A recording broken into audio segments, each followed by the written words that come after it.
It's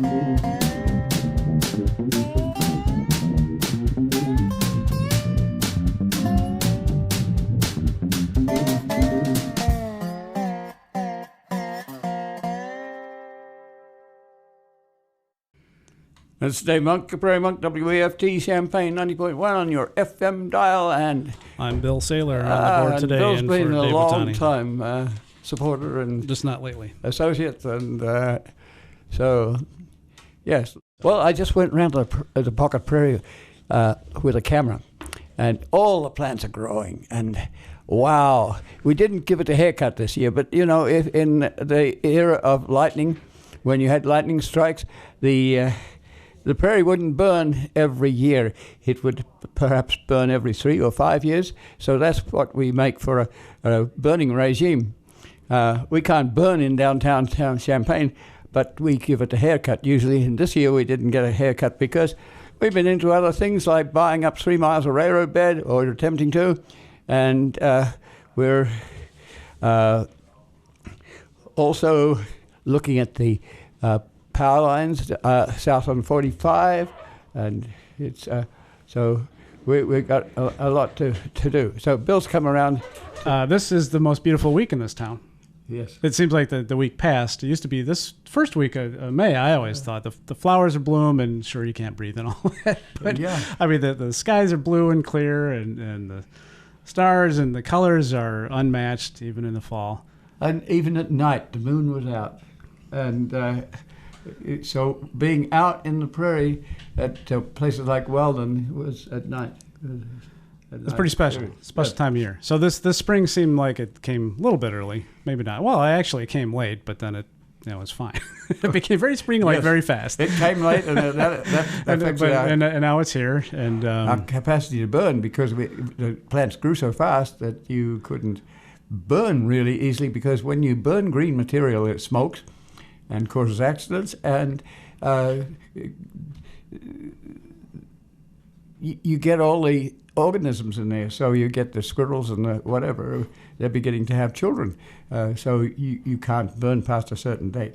I'd have to verify this, but it seems like we get our bunch of rain, and then it's been dry for the in-between periods. The soil seems dry. You have not entirely, but you have a spring rainfall and a fall rainfall, and in the between is a drought. Well, I mean, just in the last 6 weeks. But this is part of drying up, and you got to watch it. If you're going to plant prairie seed, and the Prairie Grand Prairie Friends are running a workshop where you can buy prairie plants, you got to be careful. If you get into the drought period, then you have to provide some water. Either you have to have a go-kart with water if you're out in the boondocks, or you have to get a long hose from your garden and water the creatures, because they've come from kind of a greenhouse situation, and they'll be a little tender. So if they're thirsty young plants. Yes. and I noticed too, your spring weeds. You got to get them because they're going fast. Garlic and whatnot. That was exactly my question. What's your recommended? How do you get rid of the garlic mustard? You pull it up, and then you stomp on the area where you pulled it up, so that it creates a hard situation, because garlic likes to have soft soil to work with. It's easy to pull. Oh, yes. Easier than dandelions. Pull it, but don't leave it nicely don't leave soft, so 10 million seeds can come up. So what do you do with the plant in your hand? You bring it home and get it out of the way of the prairie, or wherever you're trying to say. You could perhaps compost it. Hoping to dry it out before I actually... the moisture in the compost, the moisture will help it compost. Are you then recirculating the seeds later in your compost? Is it going to seed? Probably not, because you have microorganisms, you have fungi and bacteria and whatnot that are going to digest it, so they'll eat up those seeds. And if you're lucky, you'll get your garlic before it is a firm, dry, mature seed. That's my point. You'll get the dandelions before they're blowing away. Yes, right. Oh, those dandelions. They'll be back, but... When I first arrived here, I would take photographs of fields of dandelions, and then I'd come back in a half an hour, and they were all mown up. But they're there. They have their they have their beauty too. You know, it's April here in these parts when your So lawn goes yellow. I had one more question about the garlic mustard. Oh, do you need to wear anything to do it? Is it going to No, it's not necessarily something that would give you dermatitis. Not like parsnip.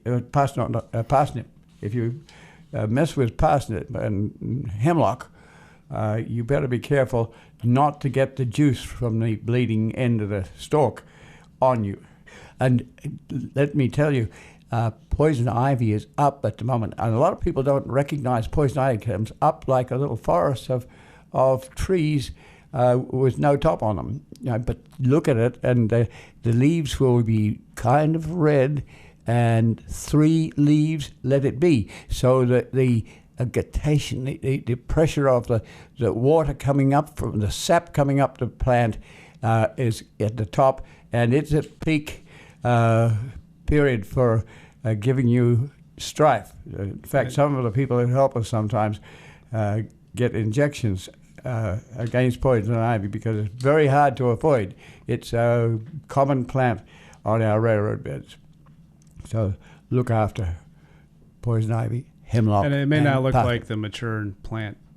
Yes, it might not have the characteristic the leaves shape all the way. Be small, yes. So later in the season, it's not so. When the leaves are big, they can be quite big, like 6 inches across. Then you don't have quite the same sap pressure. And ragweed. I see ragweed already. Ragweed is kind of harmless. It's this big now, but it is where people have disturbed the soil. So we have some adjacent farmers who turn their equipment on our railroad bed, and I can always tell because it comes with inch cross, 10 feet high ragweed, which is usually called in the boondocks horsetail, and there's a penchant to mow it, which brings more disturbance. So I say kindly, no, we would prefer you don't run your 16-foot mower along there because your tractor wheels will create more ragweed. And so if you have it at home, you cut it off rather than dig it up and leave the root there to cogitate on itself. It won't resprout. Wait a while till it gets to be high.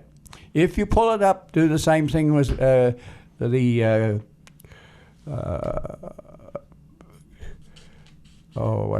garlic. Push the ground down. Prairie plants like hard soil, or they can survive in hard soil. The things like the farm weeds and some of our prairie weeds like soft, fertile soil. So if you wanted to look for ragweed, you'd probably look for it around a badger hole where the badger defecates and leaks, and so it's moist and it's an ideal spot for ragweed.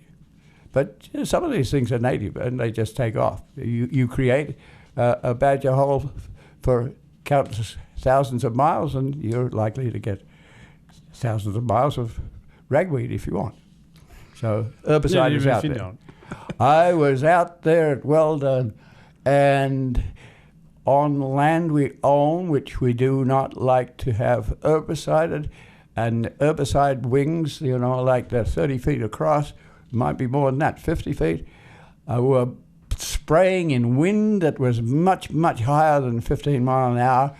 And for quite some time we were standing in a white mist of herbicide, and that's kind of not legal. But we're out there. Liz Kirby was out there helping me put in a fence. We'll talk about that later. So I just want to say you're listening to WEFT Champaign 90.1 FM. And Bill's good at explaining what we And this is your weekly discussion of things environmental. This is basically this week in the life of Dave, and it's usually jam-packed. But it's part discussion of natural history, natural ecosystems, sometimes cultural history, especially the last couple of weeks if you've been tuning in. Briefly, it's a listener-supported station in higher and higher percentage. That means you You can donate to this enterprise at weft.org. There's a button to donate, and it goes through PayPal. So it's pretty straightforward. Something wonderful happened just yesterday. I was walking up the street, and somebody was looking in my window, because my window has all sorts of things. It's kind of, so I offered playing them. that way. They wondered if they could see inside, so I gave them a tour inside, which is kind of fun. Leap of faith. And then I gave them a tour of the prairie, which sounded like a biology lesson. But Well, it probably was a biology lesson. That's the point. then Kurt Poyle had a group in here from Atwood, and it was the Macvilles, and they're Amish, and I'd never expected an Amish group to be having a band. So they may have stepped out of the Amish situation, but very close to it. If you grow up with a culture like the Amish, you're never going to. It's in your bones. You're never going to step really away from it. But they were doing old time music. Curtis followed on from John Coleman, and I thought they were very interesting. So the two people that I was showing around, I showed them into WEFT, and they stood there and they listened, and I stayed for the next one and the next one, and I think they walked away and they were kind of nonplussed, because they were just walking up the street, and then they saw a whole bunch of things that they probably didn't expect to see. That's part of what you do with landscape.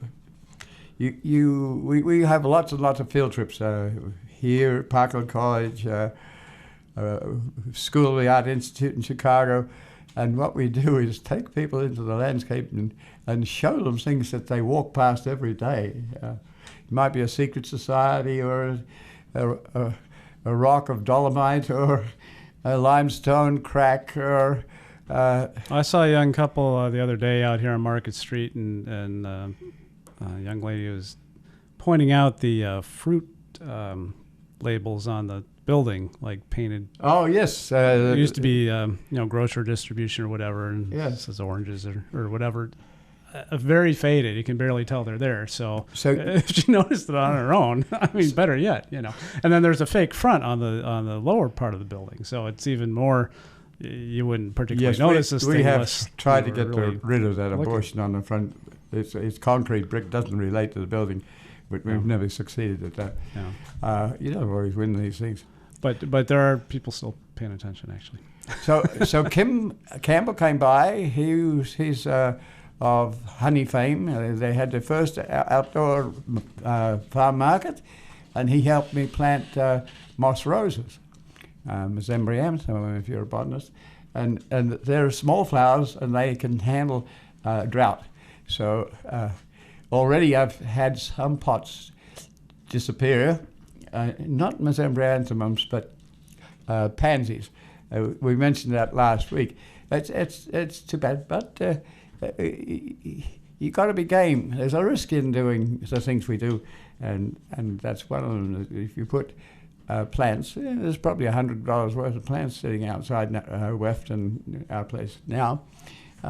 It costs, but you're teaching people that there's a fun to having garden plants as well as prairie plants, and so especially in an urban environment, which. Yes, believe it or not, it is here in downtown. Yeah, and this was kind of a raunchy street, and still is a little bit, because people know it from the past. People used to come to town, and there were a few brothels and gaming houses right here. But I want to say something about the Kentucky Derby. All right, so I'm going to go do my responsible engineering. Okay. This is WEFT Champaign 90.1 FM. You are tuned to the Prairie Monk. If you could find Dave Monk, I'm Bill Spike Sailors. Jones. Dave wanted a Spike Jones song. Our comedy section, not that it would be there, is about 20 CDs, and none of which are they're CDs. Okay, first of all, so unless it's been reisued, you have to. I can go look again. If you have to imagine that WEFT is loaded with CDs, and it's but never the one you want. Right? Kind of interesting to see someone from Atwood, a group of singers from Atwood, and some of the tunes were a cappella, but there's banjos and dobro and all sorts of the violin and a double bass, and ukulele sort of music, and these thousands of CDs around us on the walls. Kind of fun. Don't worry about the Spike Jones. But I remember I've been to Louisville, and I can imagine something like they had 17,000 people. A huge amount of people, the biggest crowd they ever had, and it was probably a good day, and they enjoyed themselves. And I'm reminded of the Melbourne Cup, which is a counterpart in Australia, and everyone is gaming, and it's just a riot. Even if you're in high school, you're having bets on who will win the Melbourne Cup. And there's a very, very famous horse called Farlap, and Farlap won something like 35 races out of 40-odd races, and he was running in the Depression when there was not a lot of fun like that. And Farlap eventually came to the US because he was such a wonderful horse and a very healthy horse. But somehow he suddenly got sick and died. And I just looked up Wikipedia, and it said it was suspected that it was a gang situation. So the story of Farlap has been filmed, I think, and so I remember the Melbourne Cup races. My mother had an art background, and her father was a tailor, so she had a seamstress background, and her job was working with Melly Thornborough, who owned a second-level dressmaking operation, and my mother's job was to work with 18 seamstresses, and her job was to go to the races, and since she was an artist, to quickly sketch the hats, the dresses, and then they would come back. I don't know whether this is totally legit, but so they would recreate a second-level, lower-priced dress with some of the same accoutrements. But my mother was also an artist in her own right, so she could add her frills and dills too, and she could do very well with little pieces of fabric and put them together. I can remember her making a dress for my sister, and there wasn't quite enough fabric, so she had put in little stretches of other fabric in between, and it worked very well. So I have a picture here of Farlap, and the song that I was talking to Bill about was a takeoff on the races, and Beeblebomb was the horse that was coming along. I don't know whether he was making it first or making it last, but there was this. And here comes Beeblebomb. and there were catches and all sorts of other things in this song, so I thought we might find it. But we might. I'll put the camera back. I've got to change. Do it again. I'm going to go around. Okay, I'm changing to recycling. It's quite amazing. There's a bin outside that is absolutely full of cardboard from Mike and Molly's next door, and it's all nicely broken down and ready to go, and that's wonderful. So there are paper cups that are used if you want them. I salvage those. There might be 30 or 40 salvaged paper cups, but so help me, if I miss them, they go to the landfill, they rot. They don't stay there like plastic cups for the next 200 years. So progress has been made there. Then somebody gave me 2 Victoria's Secret bras this week. So this came up for discussion of recycling because the person who gave them to me wasn't sure where to recycle fabric. So I take them to the Salvation Army. Somebody asked me what the size was, but I didn't remember that you had A, B, C, and D. And so I got them, and this turned out to be double D, which is a very big breast size. So that caused a little bit of fun. And I've gotten used to going to Mike and Molly's, and I get non-alcoholic beer because I don't enjoy having a beer and then going to sleep. Since I don't drink very much, then if I do drink, I do go to sleep. So those sorts of things are fun, and I just talking and being and I think if you're going to do environmental things, you have to be doing things with people to the point where they get to trust you for what you're doing. And that's sort of what we're about in this program. Land invasion. Let me grab a picture here. So we're holding up a picture of a railroad bed that's been invaded by a Jason farmer who thinks he has the right to do that. So now I'm going to put it down, and when we finish this program, we go next door and we'll put in a proper picture of the site as it was just yesterday. So we have 33 miles of railroad bed out there. A couple of miles of it has been put into a really nice rail trail as it goes across the Sangamon, where a bridge has been put across on a bridge and a trestle. It got burned at one stage, but they repaired that. So the people in Monticello can communicate with people in the suburbs over the other side, or the developments. And there's a concrete path because it's cheaper to do concrete than to do asphalt, and you can repair it locally. Whereas asphalt, you have to have a contractor in. And it's there. It wasn't always easy to get this railroad bed. There's a lot of gambling in there. It's risk. And we tried to get people like Monticello to support buying the 33 miles of railroad, but the immediate reaction is to think money. And I think the first reaction is you need to think of regional planning and how this particular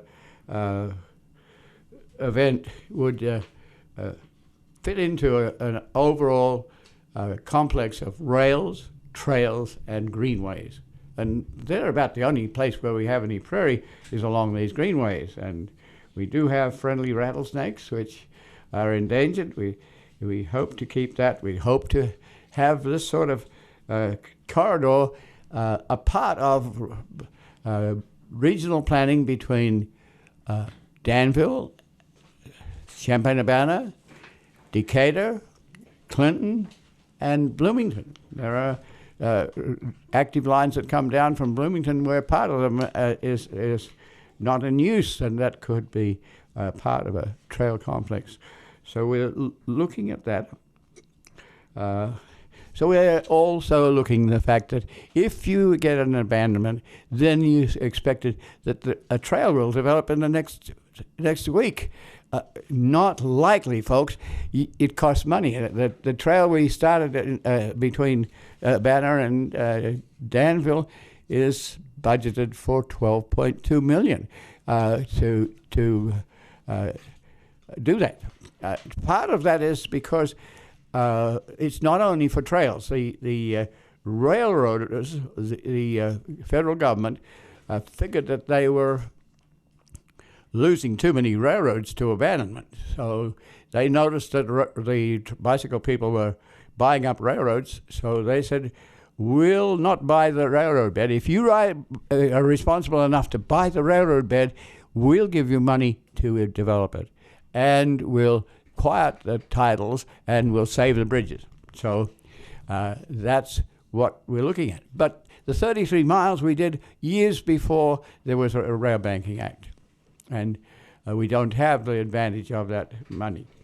Some of the money that's coming to Kickapoo is coming from the Federal Rail Banking Act, which then comes to the State Department of Transportation, and then goes to the Department of Natural Resources, and then goes to the Bicycle and Greenway Division of Natural Resources. So that is augmented by private donations and other funding coming from other sites.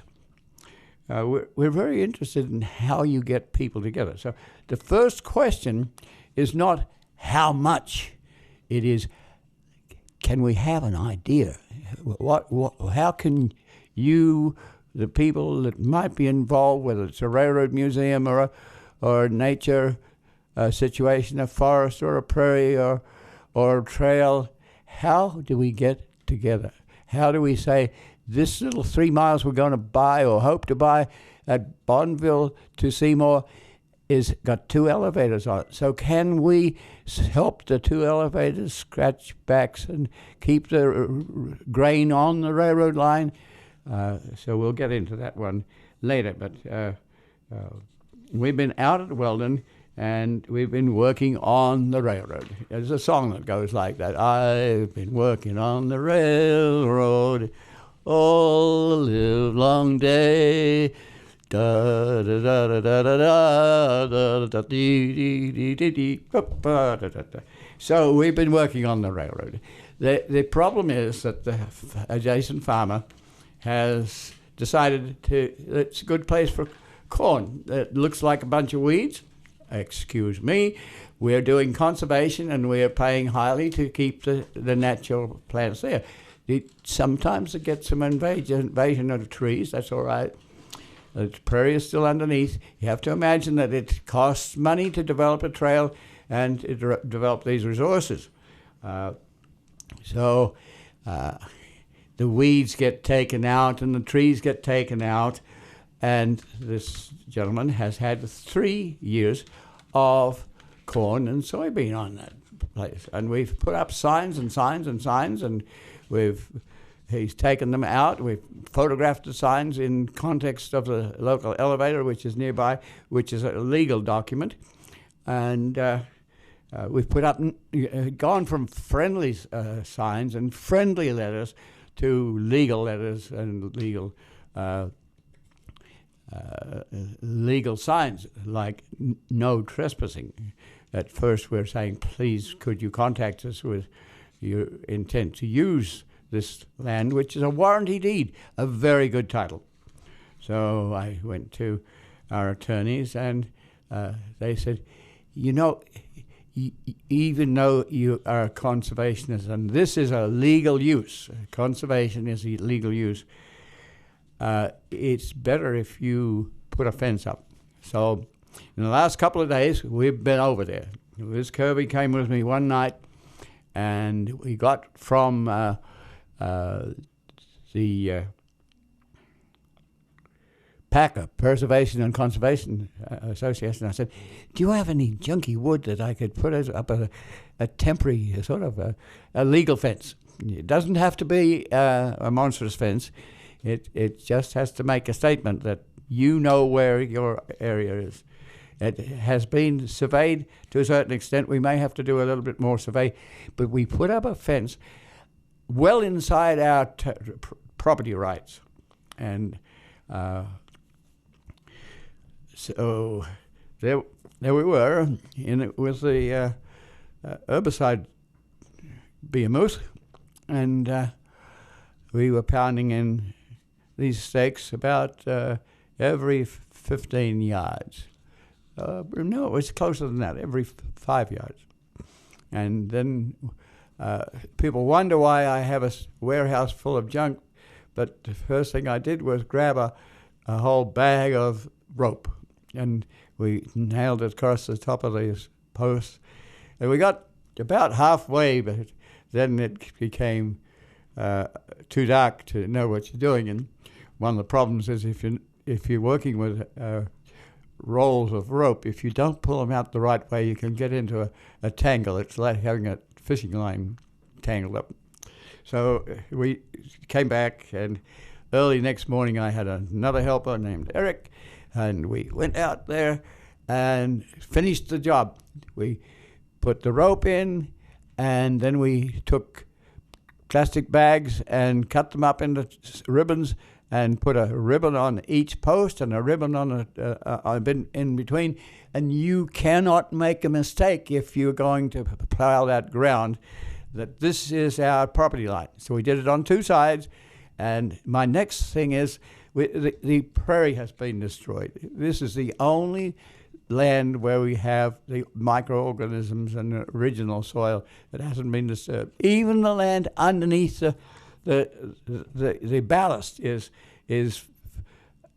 original, and you can tell it because when people plant plant corn on it, the corn usually grows about 10 inches higher than the surrounding corn because the surrounding fields are worn out. The nitrogen fire that is in the chemicals in the soils is there, and the plants grow well. This is the sort of land that rents for $300. If you go to the beef house in Indiana, which is the annual WIL extension farm meeting where you're discussing corn and soybeans and perhaps wheat too, you go there and they're estimating the current price of land. And the last time I went to the beef house, the cost of this land rental for a season is $310 an acre. So if you know that a corridor 100 feet wide and a mile long is 12 acres, so you have approximately 3 acres. So you're talking about $900 rental fee we deserve from here, let alone the destruction of the creatures. So, how do we prevent this? So we've sent a friendly letter to say, excuse us, but you've been doing this for 3 years and you're teaching the next door neighbors to do the same sort of thing. So it's a domino effect. So this is a serious matter. So we would please like you to stop. Now, that letter that I sent was very vernacular. It was not a legal document. But at the end, I said, would you please cease and desist? And the words cease and desist are legal terms. So we talked to the lawyers, and that's very interesting because they suggested that I send another letter that would be very simple. Please cease and desist. Because it might be a situation where it can be claimed that you didn't send the letter by certified mail purposely because we wanted to do friendly. And we were discussing the fact that if you'd cease and desist, we won't have to go through a horrendous legal battle at somewhere between $200 and $275 an hour to put this case before the judge. And there are some people who are prepared to put the price of 3 farms into protecting this plot of land that they don't really own. And that's called legal battles, and the legal battles sometimes have technicalities which make it possible for the invading farmer to win. So next step is to ask the lawyers to send a formal letter to the sheriff, and the sheriff can say, well, you have a line, and if necessary, the sheriff can say invading person should not be on that land. Not always does that happen because you're in small communities and people know each other and people are related to each other, and sometimes that's difficult. So it might be that we would get told to go before the court, which means a huge cost. But this is what you face when you don't have the money to develop something quickly. If you add the cost of litigation, the cost of the loss of the trees, it's gotten to the point where the Department of Natural Resources, if it loses a tree to the Department of Transportation on the roadside, it depends on the size of the tree. The tree has a value of perhaps $1,500, or as it gets down and you only have a smaller tree, then it's not so much. So that the lumber side of things is there. somebody has taken down trees and they've gotten the lumber, so the lumber is valuable. So the cost of losing a tree, often, if you're in the Department of Natural Resources, it's a case of mitigation. You're made to replace that. So if a party removes a tree on your land, it has to be replaced with perhaps 5 trees of smaller size and better total value equal to the tree that was taken out. And most of these trees are 30 years old or more, because the railroads don't usually like to have trees. They invade, though, because the railroads have drainage. So the fence line's taken out. So your marker for knowing that the land is taken out. So that's a cost. The ballast is taken out, probably sold to the township supervisor because it's good gravel for roads. So if we put back a trail, that's a cost. The prairie itself, we don't have so much established value of it. So we have to guesstimate what the loss is of the original soil when you're down to 0.01% of the prairie that was in this state, which is two-thirds prairie. So all of that adds up. The cost of surveying, just that portion probably costs about $2,500 to get survey marks. And you've got to know that sometimes farmers will remove the legitimate stake. So the key pin has to be buried 3 feet down so it will not be removed, and you can find it because you know where it is. So that costs. So I'm very pleased. We're out there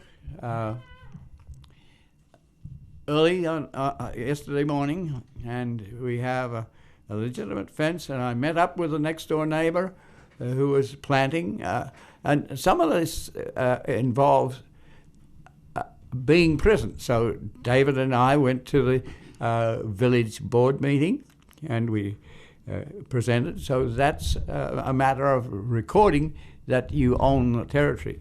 We did get some comments that it was a weed patch. Prairie looks like weeds, and in some cases there is weeds. But so we have to be accurate. Now, what do we do with a quarter of a mile of this very disturbed prairie? Well, I'm thinking of a sculpture garden. I'm thinking of getting a few ton of gravel to make the bed, making it wiggly woggly instead of straight, taking the four-wheelers and saying, excuse us, don't you make wheelies on this, but can you help us put in the gravel? It might mean we have to hire or rent a tandem truck and have a bobcat. We may be able to grow quick-growing plants, but if you grow something like Indian grass that grows quickly, then you're not going to get the 100 broadleaves in there, or even 12 broadleaves in there. It's going to be, so you plant thinly, and then you have to have a sign that say, you have to be patient. This will take 15 years, and the first 5 years will be weedy. So do you have friends and relatives in Weldon who could watch this? If we have to water it, where do we get the water? Is there a fire department that will give us a truckload of water? Can we depend on the rain? Do we plant 3-year-old plants where we can have to pay $4 a plant if we put in 1,000 plants? Can we put in a fruitery, which is a sort of a fun bunch of rocks and rubble? And we could probably do that because concrete has been dumped on our next door area. So can you take that concrete and make a fruitery out of it? Can you make a place where people can sit and enjoy the prairie? What sort of signage? And even a little sign will cost you $200. So, but next door, the neighbor used to have a plane. Often the fertilizer and herbicide is put in by plane. And the runway is still there. This plot is accessed by that runway. So then, how do we get the money to do this? We're thinking of things like kickstart that might, if you have a reason for doing things and people enjoy what you're doing, then you can sometimes do it by kickstart. And we need local people who do care. There's a whole bunch of people who are on the line, and they figure that you have the right to do this. If you've bought it and you own it, you have the legal right to do that. Just don't shade me my soybeans too much. Other than that, there are people who walk along it, people who ride their four-wheelers. So I'm thinking that it's time that we have to do something. So I went to the Grand Prairie Friends meeting and that was interesting, because what I was wanting to say is, do you guys know how that we can do some of these things? You've been working for 30 years on prairie and forest restoration. I was wanting to ask for ideas and involvement. But the first thing that comes up is money. So the interjection was, Dave, we've talked to the Forest Preserve, which was initially very excited about 3 miles near Bonneville. So two people talked together and then decided that we were asking for money, and there's a move to get 90 acres of ground in Charleston. No money. Sorry, end of conversation. So I'd taken my poop sheet, which I intended to distribute to the board, which didn't say anything about money. It said, what are the ideas? How can we work with elevators and multiple use? But that was the same in Monticello when we bought 33 miles. That was the same when we wanted to do 25 miles to Danville. It's tough territory, so you're on your own. Kickstart or whatever, you can hope. So we're at it, and I think we hold on to our own bed and hope that another generation will be involved. And last week we had 4 grad student artists that were interested in this sort of thing. And Deke Weaver, Bill has been out with Deke Weaver to Allerton Park with interesting statements about wolves and whatnot. And so I'm like an old clucky hen, sort of figuring out how the hell we can get together with each other. And in most of these agencies, even the elevators, one elevator at Seymour is top flight, and one elevator at Bonneville is premier. These are complexes of elevators where you'd have 10 or 11 or whatever elevators together. And they're in competition for grain. So how do these guys get together on it? So let me change over to a 3 mile. Let's stop for a moment, and Bill will say something about this program and how you might want to help fund this program and WEFT too. We don't want to be talking about money all the time. But I want to say this is WEFT Champaign, 90.1 FM that you're listening to on the radio right now. You may be viewing it later on Urbana Public Access TV or on YouTube by the magic of video and YouTube. This is Dave Monk talking to you. I'm not Dave Monk. I'm Bill Saylor. But you've been listening to Dave Monk, the Prairie Monk. And when he says we, it's in the context of Heartland Pathways, which is the organization that he's set up that was save the rail bed, bank the rail bed. So your very last comments is that's the mission of the organization, of the effort, is to preserve the resource. So, yes. For various purposes that you'll hear Dave talk about every time you tune in on Sunday mornings. But that's what it's about. But amazingly, some people do listen. Oh, yeah. So back to Dave, because I'm not even on camera. Okay. Well, I see you only got 10. That's right. This program ends too soon all the time. You got 10 minutes. So we've got to work at it. We have clocks so that we can see what's going on. But you can come back next week at 11 a.m., 90.1 FM. Oh, there's probably a different program next week. It's a saga. It really is. So now we have the opportunity to buy 3 miles of railroad, 100 feet wide, with possibility of a trail and possibility of prairie preservation, original soil. Some of it's been invaded because the invaders don't only take over prairie longitudinally, they ooze in from the side. So a corridor that's 100 feet wide suddenly becomes 50 feet wide and 25 feet wide. But that still saves the contiguity of the corridor. When they dig up all of it, you lost the contiguity. And so the opportunity is because? Because Canadian National is big. All the railroads are doing very, very well.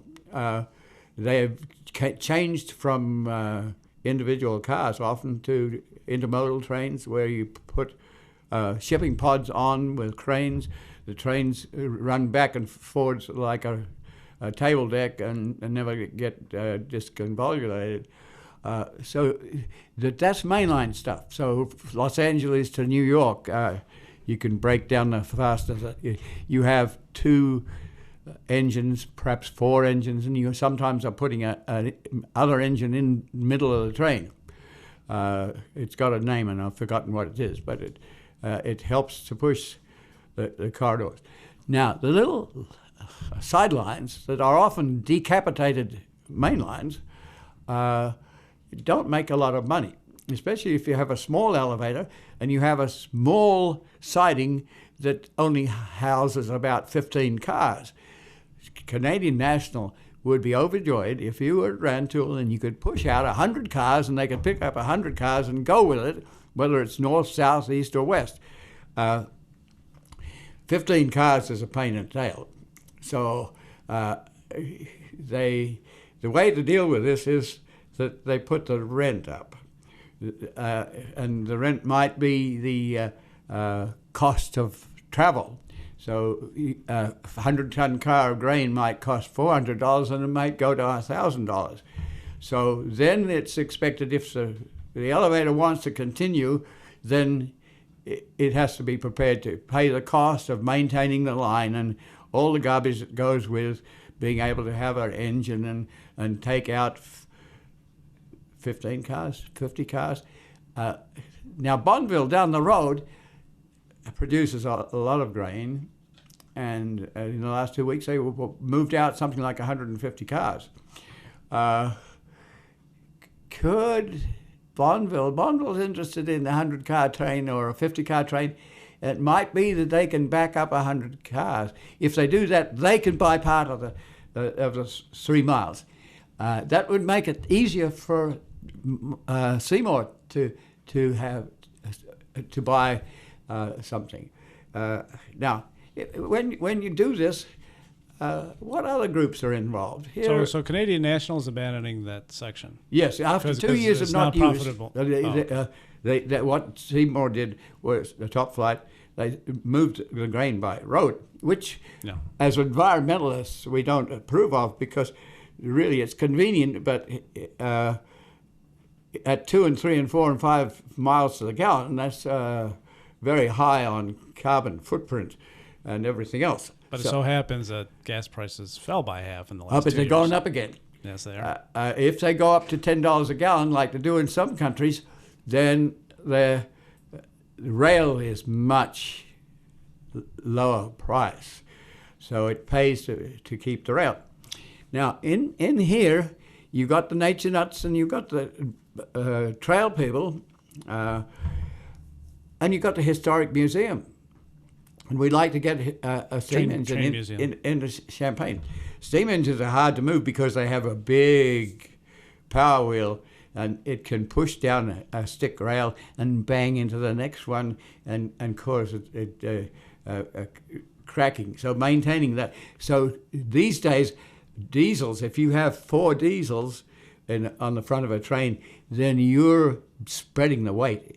Each diesel has 3 axles on the back and 3 axles on the front, if I remember rightly, and you're spreading the weight. So it's much better. So now Bill is a planner in his. Only on paper. Yes, but you've got a degree in planning, and one of the problems here is that we need regional planning. We need to look at this from Danville to Decatur, from Decatur to Springfield, from Bloomington to Champaign. We need to be able to look at this thing, and we need to look at that in 200 years and 500 years, not today's jurisdiction where the voting behavior is 4 years and the jurisdiction is to the end of the town. Much less between the competing grain elevators. Yes. I mean, they're not necessarily going to initiate. Right. They don't want to go outside the jurisdiction. But they might through an industry association. Yeah. Yes.